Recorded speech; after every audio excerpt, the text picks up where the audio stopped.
Ya, membangun rumah permanen membutuhkan biaya tak kurang dari 20 juta rupiah. Bagi Luging dan warga lain, mempunyai rumah permanen seakan hanya mimpi. Sejak bulan September tahun lalu, pemerintah mulai memberikan bantuan kepada warga yang tidak mempunyai rumah permanen. Perumahan ini merupakan hasil kesabaran warga. Tahun 2013 warga mengajukan permohonan bantuan. Tahun 2016 baru terrealisasi.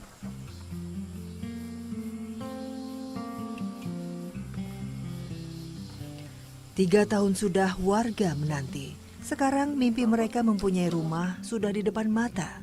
Rumah permanen dengan bangunan yang lebih layak. Tak ada lagi batang bambu sebagai dinding atau rumbia sebagai atapnya. Mereka tak harus bocor dan kedinginan malam hari. Satu lagi, warga juga kini hidup bertetangga walaupun resikonya mereka harus berjalan lebih jauh ke ladang. Namun proyek ini belum sepenuhnya rampung. Baru beberapa rumah saja yang ditempati dan ada 2 bangunan lagi yang masih diselesaikan.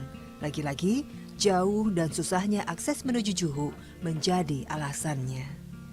4 bulan, Mbak. 4 bulan. Tapi karena kita di jalannya kan masalah jalannya, masalah tukangnya, kita kan jauh mengambil dan sampai dari Kembangan, dari Barabai, dari Batu Kambal untuk yang menajak rumah masyarakat Juhu.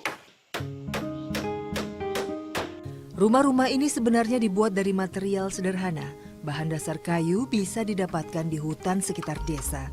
Namun bahan lain seperti semen dan seng harus didatangkan dari luar.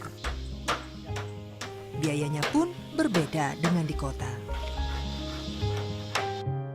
Ya kalau seperti samin, Mbak, misalnya kita menukar di sana 65.000, kalau ke sini bisa sampai 500.000 paksa. Terus kalau sengnya? Kalau seng mulai sana kan menukar kita kurang tahu. Tapi kalau upah angkutnya 35.000 Pak. Satu gabar, Pak. Satu gabar? Iya. Biasanya mereka bawa berapa? Ya ada sampai 10, sampai 15. Berarti 15 itu dikali 35.000? Iya. Untuk sampai ke sini? Iya, sampai ke sini. Sulitnya akses menuju desa Juhu bukan hanya menghambat pembangunan fisik rumah. Pemasangan pipa air juga ikut terhambat. Tak adanya komunikasi dengan kota kecamatan membuat pekerja hanya bisa menunggu kabar dari warga yang datang saat turun desa.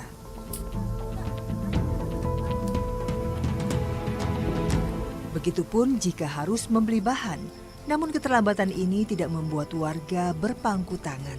Mereka justru turut membantu, meskipun hanya sekedar membawa pipa ke lokasi pembangunan. Pekerja merasa cukup terbantu. Semangat mereka begitu terasa. Bagaimana tidak, mereka harus menunggu hampir 5 bulan untuk mendapatkan pipa-pipa ini. Nantinya pipa ini akan mengalirkan air dari sungai dekat pemukiman. Saat ini, hanya ada 3 tukang yang bekerja memasang pipa. Tenaga mereka pun harus terbagi karena masih harus melanjutkan pembangunan rumah yang belum selesai. Baru bisa dipasang? Belum lagi cuaca yang seringkali tidak Ini bersahabat, adalah salah satu kelebihan. kerap kali membuat pekerjaan mereka terhenti.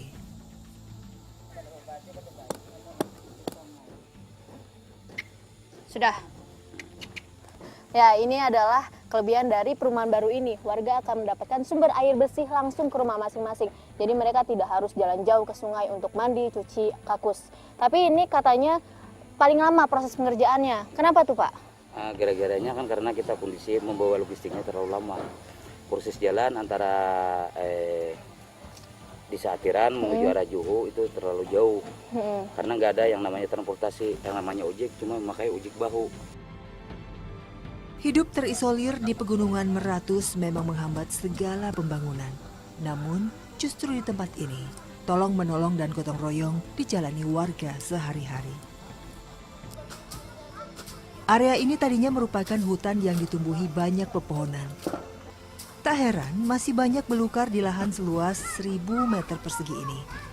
Karena hanya tinggal tersisa 2 rumah yang sebentar lagi selesai. Warga pun semangat mempersiapkan kampung baru di Juhu. Ya, kegiatan gotong royong ini merupakan rasa syukur dan bentuk senang yang dirasakan warga karena mendapatkan bantuan rumah gratis. Meskipun dari 64 kepala keluarga hanya 49 yang mendapatkan bantuan, tapi seluruh warga di desa turut merasakan senang. Hampir seluruh warga desa berkumpul hari ini. Laki-laki, wanita, tua, muda turut membantu. Kami membersihkan rumput yang menghalangi jalan dan kayu sisa bangunan. Tinggal menghitung hari, mereka bisa menempati rumah barunya. Pembangunan rumah sudah 80%. Kebersamaan makin terasa saat beristirahat sejenak. Kami pun ikut makan bersama warga. Rasa lelah seakan hilang dalam kebersamaan seperti ini.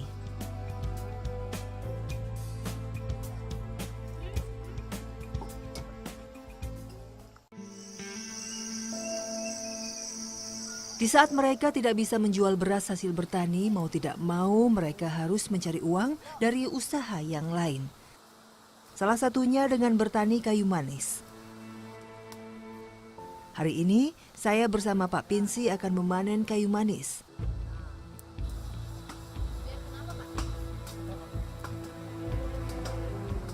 Hampir seluruh warga Juhu memiliki kebun kayu manis. Menurut mereka, menanam kayu manis cukup mudah karena tidak perlu perawatan khusus. Tanaman ini juga tumbuh baik di ketinggian 500 hingga 1.500 meter di atas permukaan laut. Tidak heran, pohon rempah-rempah ini bisa tumbuh baik di desa Juhu. Namun memanen kayu manis tidak bisa sembarangan. Warga hanya mengambil kayu manis yang sudah berumur 5 tahun. Setiap hari, Pinsi menebang 1-2 pohon. Kayu manis ini nantinya akan dijual di pasar Batu Kambar yang buka setiap minggu. Bagi Pinsi, menebang pohon kayu manis berusia 5 tahun bukanlah hal yang sulit. Setelah kulit bagian bawah selesai diambil, kini tinggal menebang pohonnya. Inilah saat warga Juhu mengambil tabungan mereka.